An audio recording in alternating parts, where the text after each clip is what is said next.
what I would do in a situation like that, I would say to the person accused privately, I wouldn't accuse them, I would say, if you have done such and such, that is a wrong thing to do and you really need to quit doing it. If you haven't done it, then everything is fine. But, I mean, the potential for harm for children going around saying these mean things is really huge. As I told you about the little girl in an equivalent of a standard 2 class, the chubby girl that the boys were making the big noises at, right? She felt so bad that she cried at night and didn't want to come to school anymore. Now, that could essentially have a negative effect on her whole life, just because some boys thought it was fun to say something mean to the girl.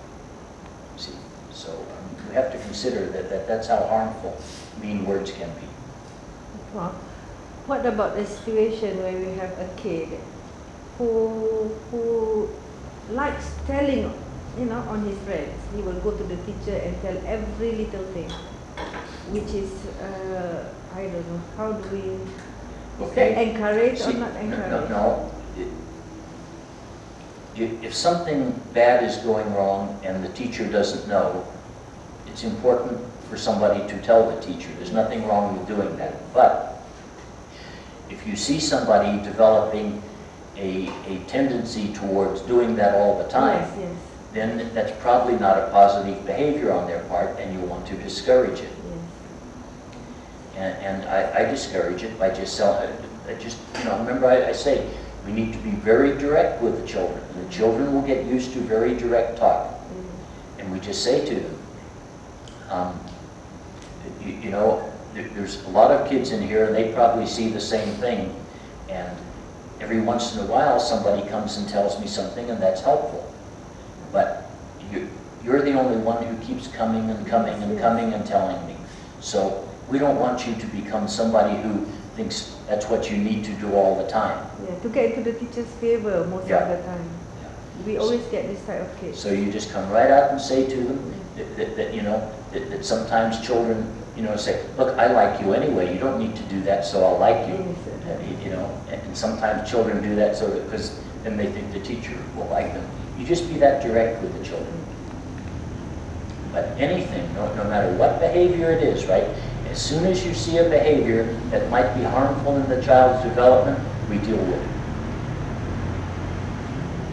it. And also, we want the policy in the school to be on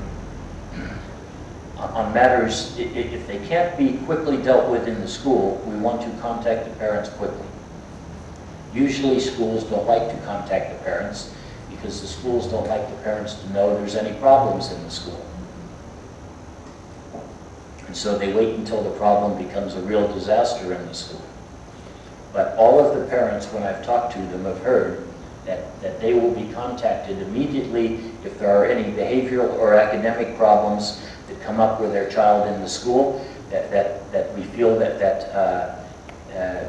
it isn't just a school problem, but it's a school and home problem, and we need to talk about it and work out a plan to try and solve it between the parents and the school.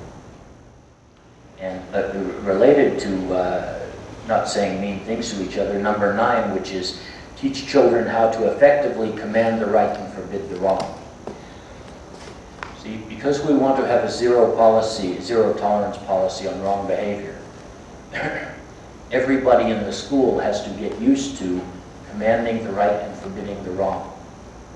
And in a right Islamic society, there wouldn't be very much commanding the right and forbidding the wrong going on, because basically everyone would be doing the right thing. But we live in a world today that is very far from being a right Islamic society. And one of the ways to make the society a more right Islamic society is for a lot of people to be going around commanding the right and forbidding the wrong. But we have to teach the children to do it in that nice way, like we said, with beautiful words and wisdom, so that the people who have their behavior corrected, that we get used to having our behavior corrected, and people do it in such a nice way that we're even happy that they corrected our behavior. That's the ideal that we want to work toward. But we will have particularly in the beginning, in that the children will be bringing into the school whatever behaviors they have learned in an environment not so positive as our school, then we will want to correct those behaviors as quickly as possible. And so it's on everybody's part, the teachers and the parents and the kids, it's going to require lots and lots of commanding the right and forbidding the wrong. Another one about ensure that no adult ever relates to the children in a permissive way. But why is that important? That we don't be permissive with children.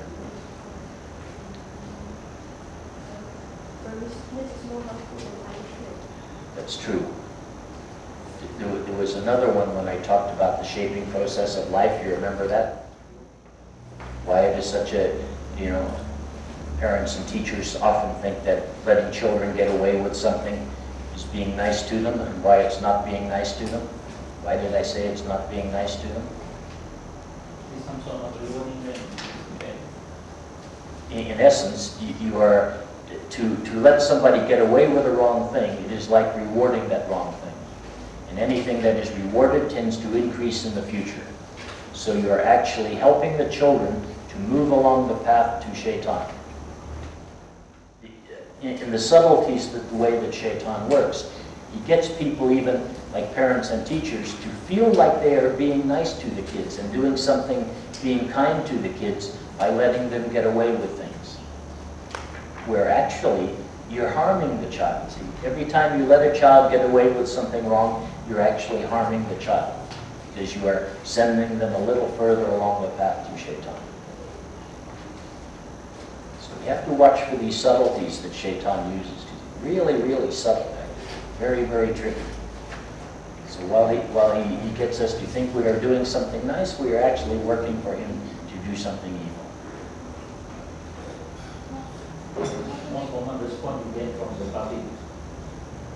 The moment the kid doing something, if you really gonna sit there and just keep continue. Yeah. I mean, there's all sorts of excuses, and then there's that word. They say, he's just playful. I think he's playful, or is that the word that's used? No. When hyperactive is a negative thing to say. What I mean is when people are using a euphemism. Euphemism means a nice word for something that's not so nice. I think they say that he's just playful. Because sometimes I say to parents, is your child well behaved? They say, oh, he's not badly behaved, but he's just playful. But actually, I say, so he's actually badly behaved. And it's almost always that they mean. How do we correct adults? They are so permissive to children. For example, my parents.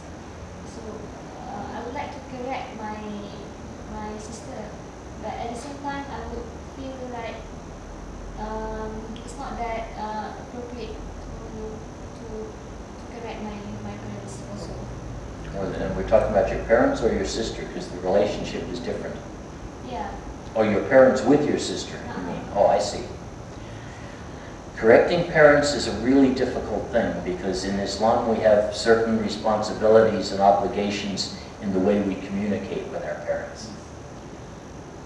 I would say one of the ways to do it would be to put the responsibility for saying the thing you want to say to your parent on someone else.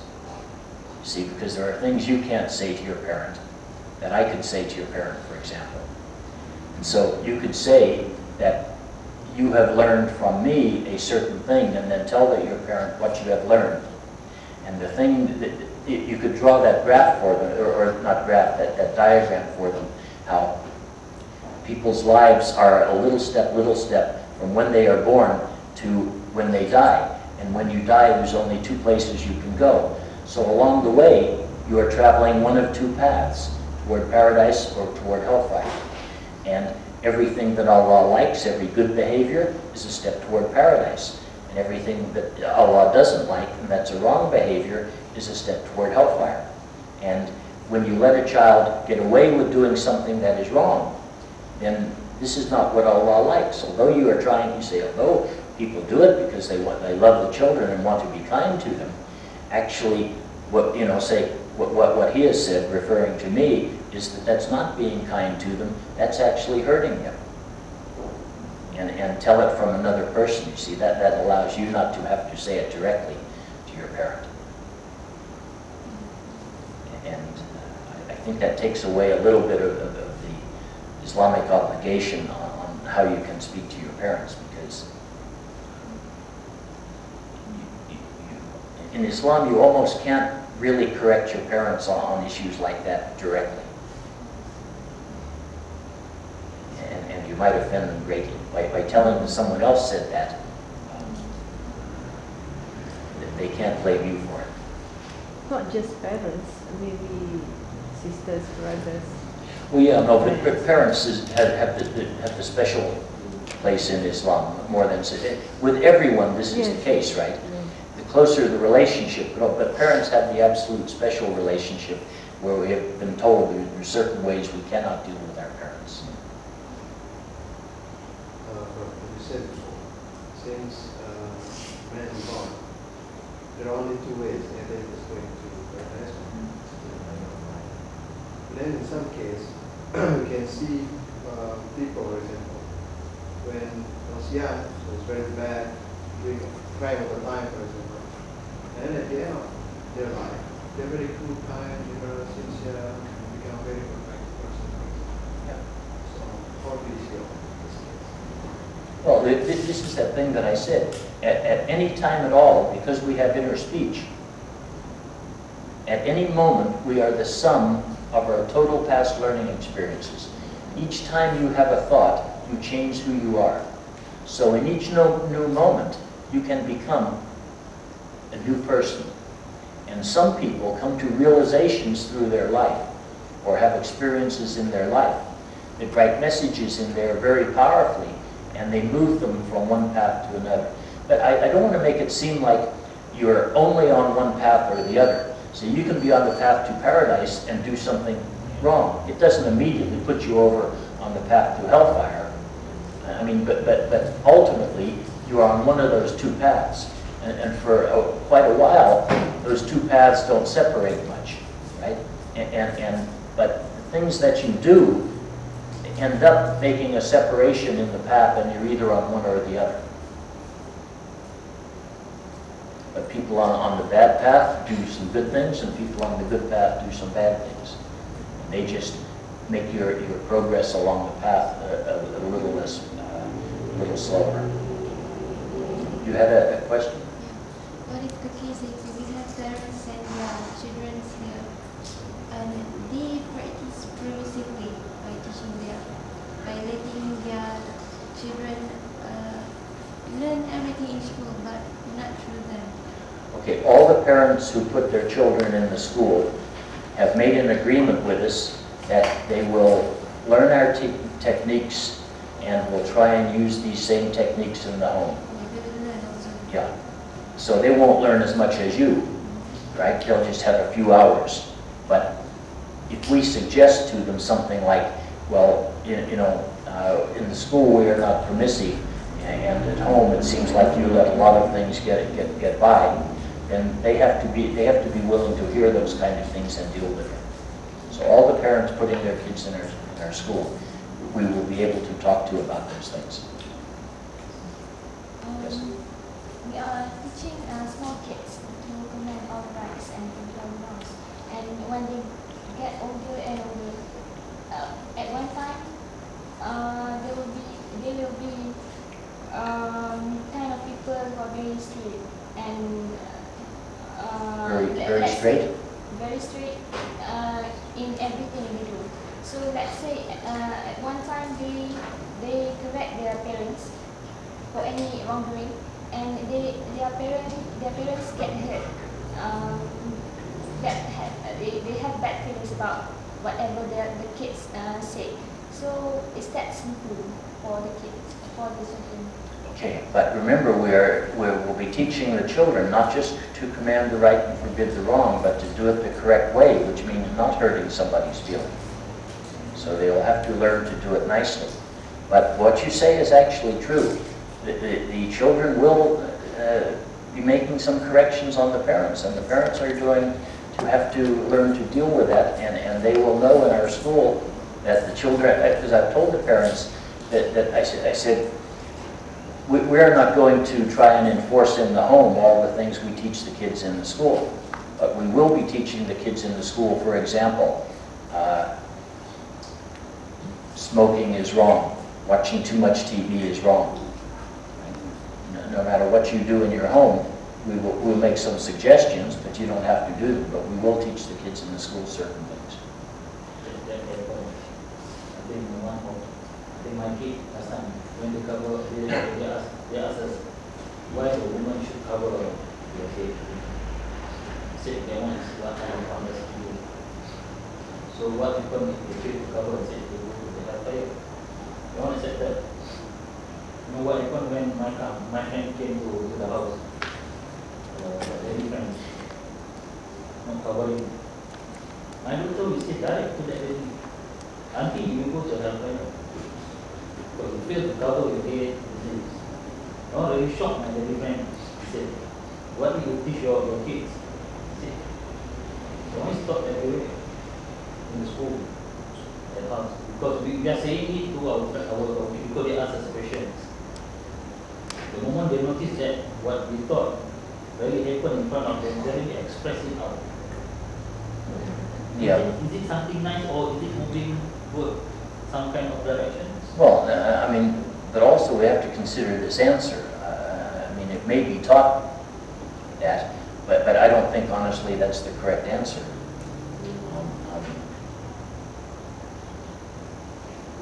I don't think anywhere we are told, definitely, if a woman does not cover her head, that she will go to hellfire. We're certainly told that it is right to do, and it may be some influence on Judgment Day. Of course, Allah is going to judge everything about the person.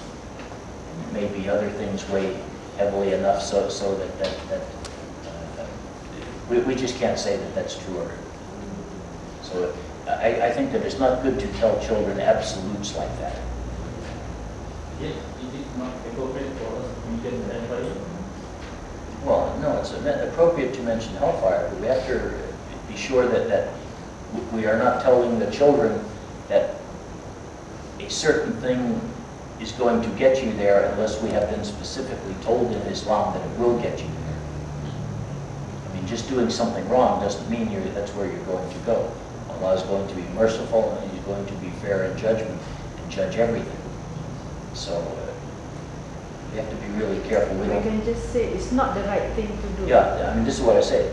We have been told in Islam that the right thing to do is to recover the head, to wear the head covering. But, you know, we don't know how Allah is going to act on Judgment Day, but it's definitely not considered right to go uncovered.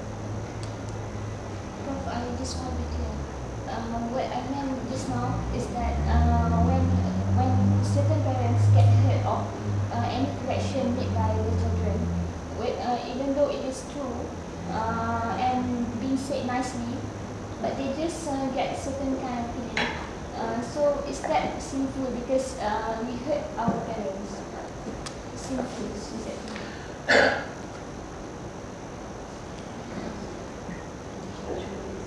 This is a really difficult one because the way it was put, we don't use this actual sound, but I don't know exactly how to make the sound, but Prophet Muhammad, peace be upon him, said we should not even say oof to our parents. Meaning we should not say the slightest negative thing to them, is really what it's indicating. Not raise our voice. Well, I mean, it's all sorts of different things. You know, it's really saying we are not at all supposed to say negative things to our parents. Now, what happens if you are saying something that is correct and well-meaning to your parents, and your parents feel hurt? Is that your responsibility? I'm not sure that it is. See, it might be allowable to say something that is right and with good intention. And then it is their responsibility whether they feel hurt by it or not. But an example of the kind of thing that can happen, and this was a positive one. One time a mother came to see me when I was a psychologist at a school, and I'd been teaching the children that to stop fights in the school by saying that we'll never have a better world as long as people hit each other. And then the mother said to me, look, she said, I'm a bit embarrassed to tell you this, but I used to have a problem getting angry with my child, and I got angry enough that I would actually sometimes hit and beat my child enough that might be considered child abuse. And she said, but one time my child did something that got me angry, and I drew back my hand to hit him, and he said, Mommy, please don't hit me. We'll never have a better world as long as people keep hitting each other. And she said, it just froze her hand there. She said she just couldn't hit him. And then now every time she gets angry with him, she remembers that and she can't hit him anymore. See, so a good thing came from that. But I never told the children to say that to their parents, right? I told them to say it to their playmates on the playground when people want to start a fight. So things that you teach the children will get taken into the home for sure. And the children may feel very strongly about it. See, if they love our school and they love and respect you as teachers very much, the words that you say to them are going to be very powerful to them. And they will take those words into the home. So we have to be really careful that we teach the children nice ways to tell people things.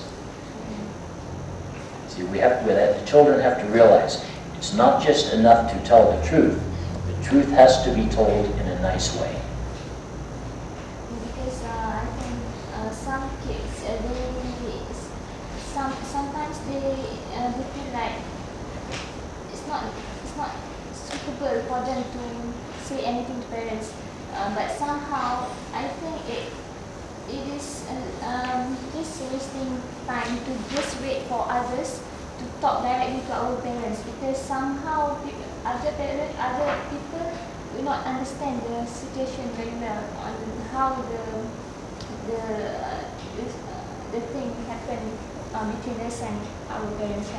Well, and my personal opinion is the right family dynamic and family communication process is that the parents and the children do talk to each other about these matters, and that the parents do take are willing to hear the opinion of children.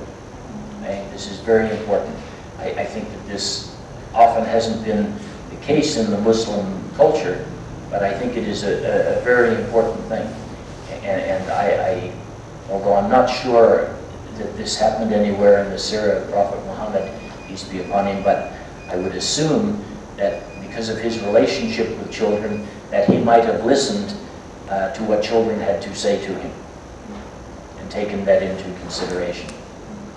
But really, I think and the same thing is going to be true in your classrooms with the kids, right?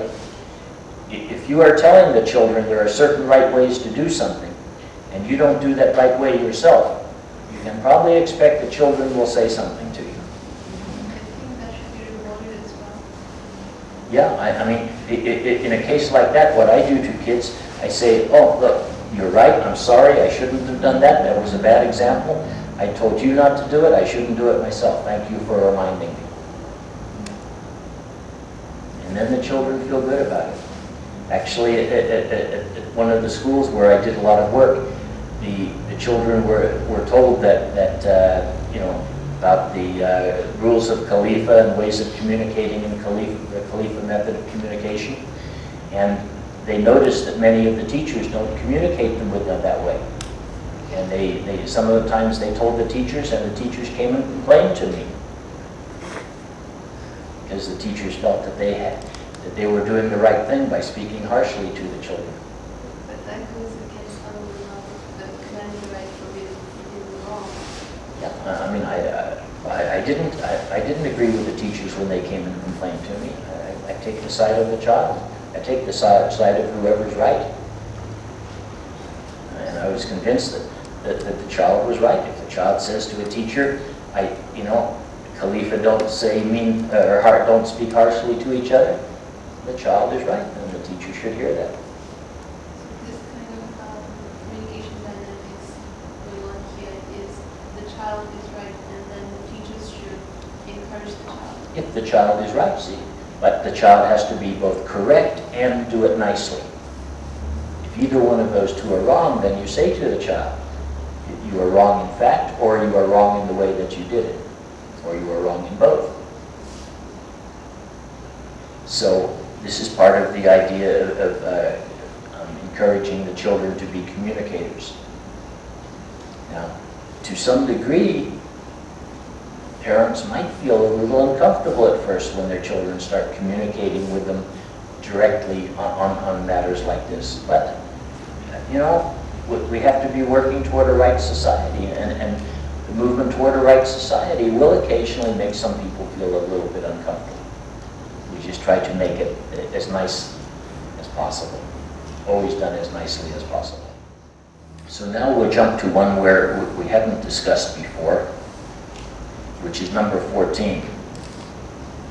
That teach children how to deal with bad situations they might be confronted with in the real world.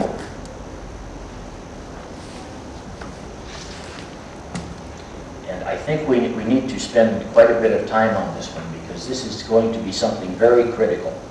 We are going to be giving the children an environment that is different than most of the environment that is available anywhere else in society. And if we are successful, the environment we are giving the children will be a more right Islamic environment than they will come across in other places. So one of the things that happens, if you exist in an environment where, say, everyone is kind to you and everyone treats you fairly and everyone listens to you and everyone is logical, most of the world isn't that way all the time. So if you get the idea that that's the way the world is, and then you go somewhere else, you can get hurt by that fairly quickly. So we want to tell the children that we want to make it really clear to them that what they are experiencing in our school is the right way of life, but it isn't the way everyone acts. And so we'll say sometimes, and then we start giving examples. We'll say, like, in the school, we say it is really, really important not to say mean things to each other. But when you play with other kids in your neighborhood, maybe they are going to say mean words. And if you say to them, we shouldn't say mean words to each other, they might just laugh at you, and they might make fun of you, and they might say rude words to you because you want to say that that's wrong to do.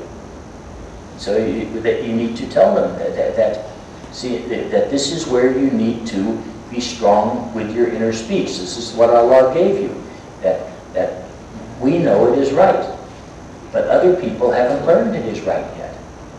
And so you are going to constantly be meeting people who haven't learned, they haven't got and we want to make it not just haven't learned, but haven't had sort of the wonderful opportunity to learn the way Allah would really like things to be. The way we do it in the school here is the way Allah would like the world to be. But the whole world is not that way. So you have to be ready to, with your mind, deal with the things that are not that way.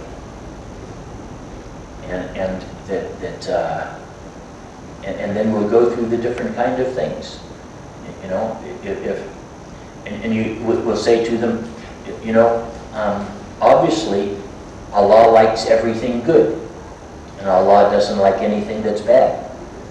But in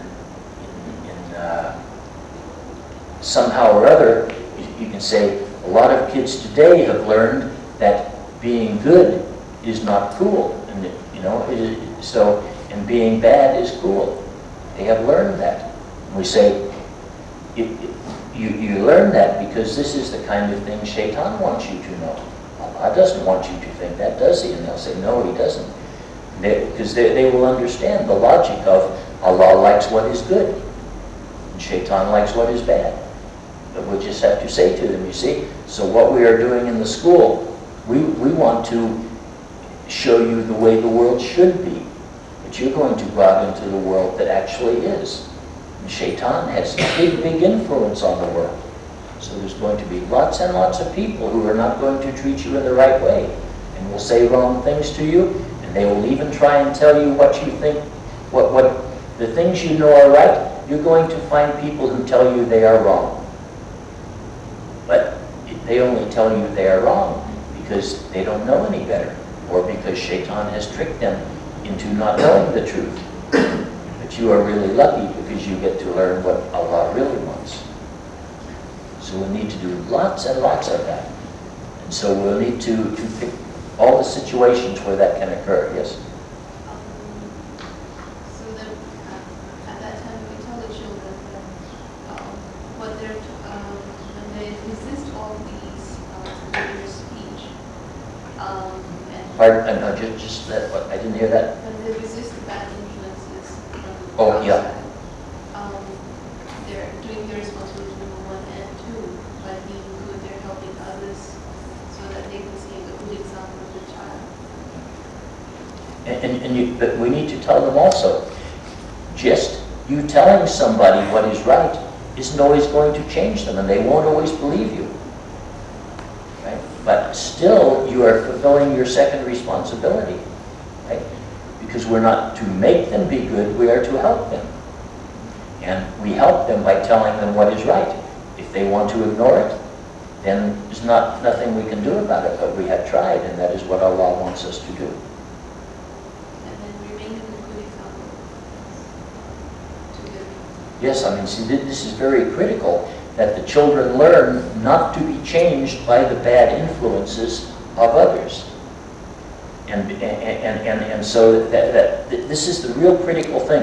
And this is what Brother Rahim was talking about the other day, about how children who have grown up in a really right Islamic environment, then they get away from that, and they just get turned really quickly, because nobody has taught them the techniques. Now, we will actually be teaching the children that, that when I draw that box on the board, and two kinds of influences can come in, bad influences and good influence. When a bad influence comes in, you say why you don't like it. And when a good influence comes in, you say why you do like it and why it's good.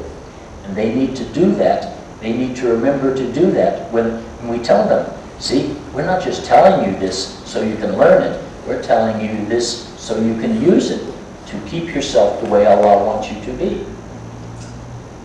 And when we are telling them how special they are, we need to tell them also that you don't want to go around to like your friends and your relatives and say, oh, I'm really special. You are really special because you know you are special. But if you go tell other people you are special, they probably won't like you because because maybe they're not special, so they'll feel like, oh, well, he thinks he's so special and I'm not, and then I don't like him. So you say, so you won't be helping them, because you can only help them if they like you. So you have to act toward them in a way that is very nice all the time. So I mean, because this is one of the things I have thought, that some of the kids, they will realize how really special they have become by what they are doing in our school. And they'll say to others, because kids can be really direct, oh yeah, you go to a regular school, but we're really special, And then that, of course, will get them in a lot of trouble. So we want to teach them not to do that kind of thing. That being special in this way is something that you know and Allah knows and your teachers know and your parents know. But you have to let other people see by example and decide for themselves you are special. You don't go tell them. It's a very important thing for them to know. You let other people decide you are special. You don't tell other people you are special.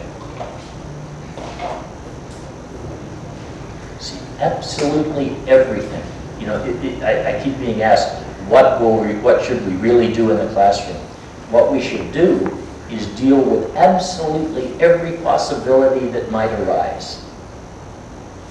Everything we can ever think that might arise, we deal with it to make sure the children find a positive way to succeed when that thing occurs, or make that positive step, or learn that positive thing, or become that positive attribute. Because honestly, it doesn't really matter how good we can get the children to be in the school unless they can take that outside of the school with them. It would be a waste of time, honestly, if we can only get it in the school. We have to get it so the children can take it with them wherever they go. That's the whole purpose of what we're doing, to teach them a way to succeed in the environment that the world offers today. We can't say the world, you know, we teach the children they'd be really wonderful if they go out into a right world. Well, everyone's going to do well in a right world. We have to teach them to succeed in a wrong world. I've been practicing this Khalifah Method with my children. And initially my husband was not a supporter. And it was only after other people had started asking him, the children would go up with him, what are you doing with your children? And then he would have to answer to the people that, oh, my wife is doing the method.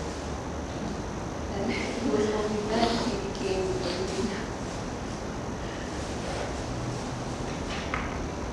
Prof, what will happen if we put, for example, we put the teeny rainbirds back to New York? What? The Professor teeny rainbird Yeah. back to New York. Will she resist all kind of bad influences? Oh, of course. I mean, but Tinny Rainbird would be totally resistant to those bad influences.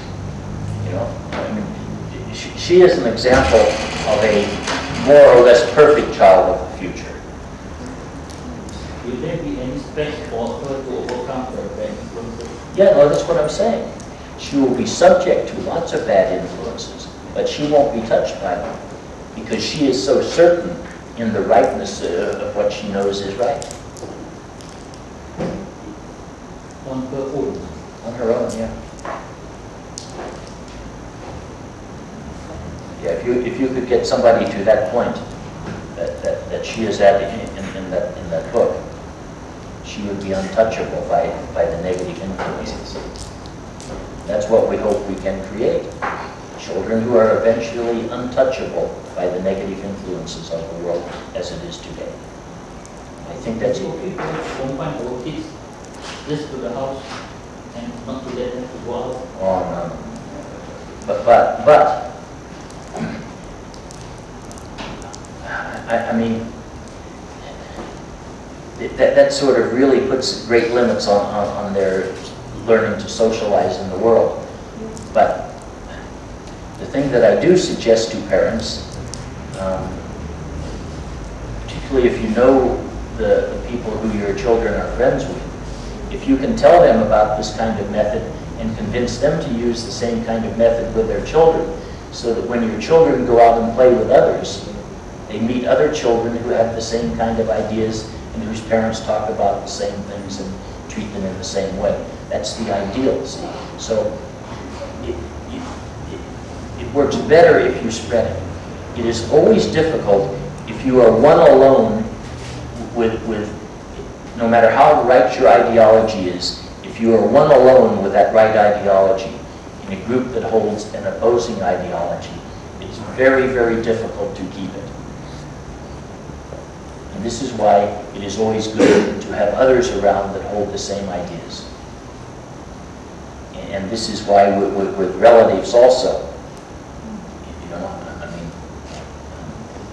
I won't say to who, but just actually yesterday, I had a conversation, Sunday I think, I had a conversation with somebody who during Hari Raya and taken their children around to meet all their relatives. But they actually, and they treat their children in a very Khalifah way, right? They've been involved in this work for several years. So they actually made decisions beforehand and talked to their kids, like we're going to go see my brother's kids now. They haven't learned the things you've learned, so they will do this and they will say this, and told them the kind of things, the bad influence they was given. So they suggested to their kids how to deal with it. And that is a reasonable thing to do. But better if you can convince your relatives also to raise their children in that right way. I mean, that's the whole goal eventually, right? To spread the idea, and as the idea spreads, the influence spreads. And how do we undo? See, the children are really bigger and they have not learned, and we want to undo it. Well, as I always say, the older they get, the more difficult it gets, right? Because you have to overcome a longer past learning history. And the longer the past learning history you have to overcome, the more difficult it usually is. But you just have to try. And there's only one process. I mean, remember, everyone, I hope, remembers what the process is. You want to change somebody, you have to change the way they think. How do you change the way people think? By the ideas you put into their consciousness. So I say the things that need to be said to the people who need to change, and I hope that it will change them. And I keep saying it to them every time I have the opportunity. And I try and do it nicely enough so they don't mind me saying it to them. I have a lot of undoing to do. All my children are grown up. And there's not much else you can do but that, you see? And it's not going to get you a huge reward immediately. So you have to know that. The opposite, maybe. Even my husband, I mean, he's already, they are all set in their thinking, and Sure, I mean, the more set somebody gets in their thinking, the more difficult it is to find ways to put information into their consciousness that will change them. There's no other way, but there is no other way. So you just have to work at it and feel rewarded for the slight steps you see in improvement, and not feel punished by the times that you feel you haven't succeeded. And then if you keep at it forever, you will see some degree of success. But there will be many people who never totally change.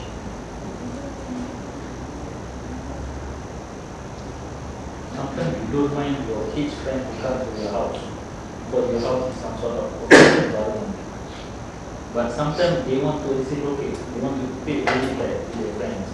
If you say no, because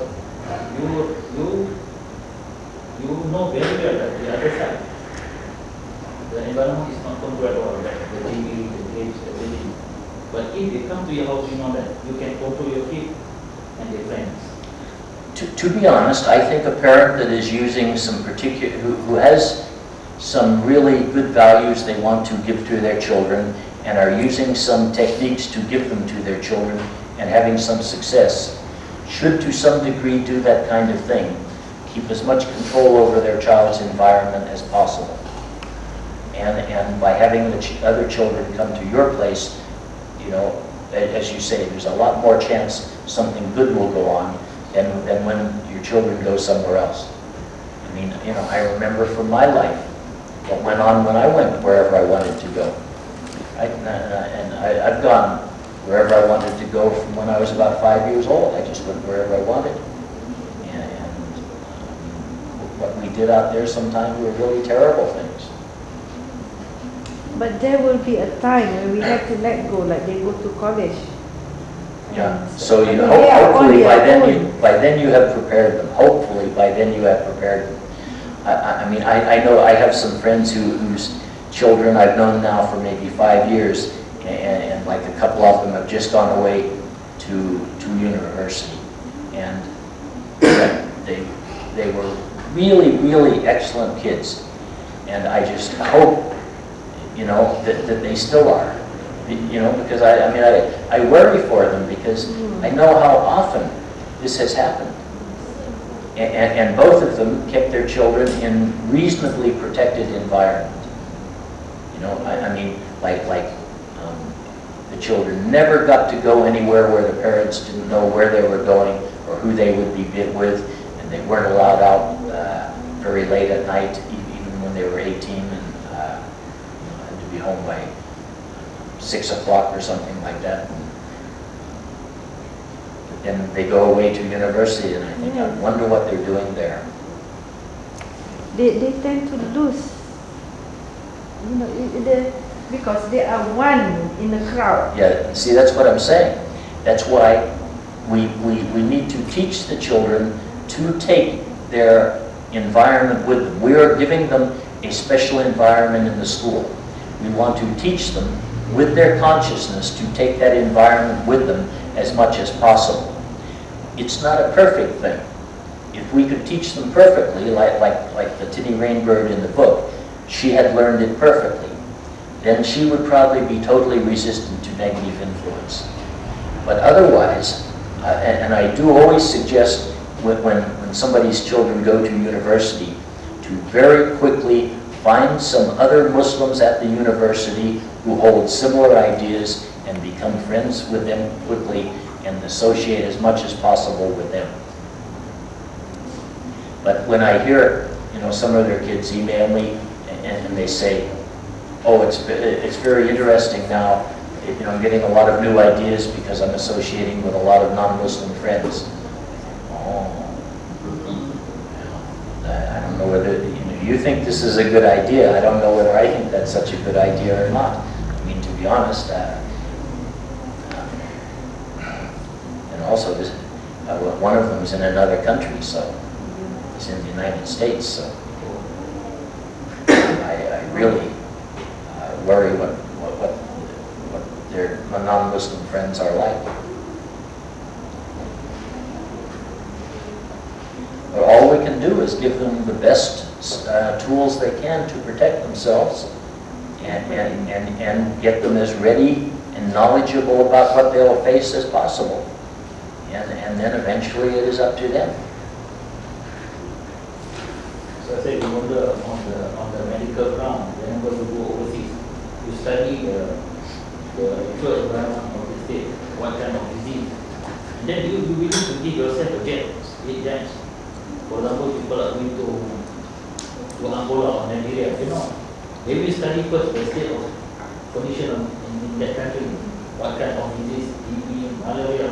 They are willing to give themselves 8, 10 jabs just to protect themselves against that disease. But when it comes to the social kind of disease, nobody will pay enough, not even attention. You see, to a degree, this is what my friend was doing that I said, talk to his children before they went to visit various relatives. He gave them like a social inoculation. You know, he said, okay, these are the wrong behaviors that children you're going to come in and associate with for a while. And the other thing he did, when he took them there, they had books and things to work on themselves so that they didn't have to spend all their time associating with their cousins and them. I mean, it's terrible that you have to do this in today's society, right? But you are not actually telling them not to be friends with your cousins. Oh, no, you don't want to do that at all. But you just, and you say, this is one of the questions I get sometimes for kids at school. You know, when I'm telling them what is right, they'll ask me questions and I'll say what the answer from Islam is. And they'll say, but my parents don't do that. Are my parents wrong? And I say, well, I don't like to come right out and say your parents are wrong, but I will say this, that sometimes very nice people who care for you a lot are not always perfectly right. Which is sort of saying their parents are wrong, but saying it as nicely as possible. You know, I mean, these are delicate issues we have to deal with, but they are a reality.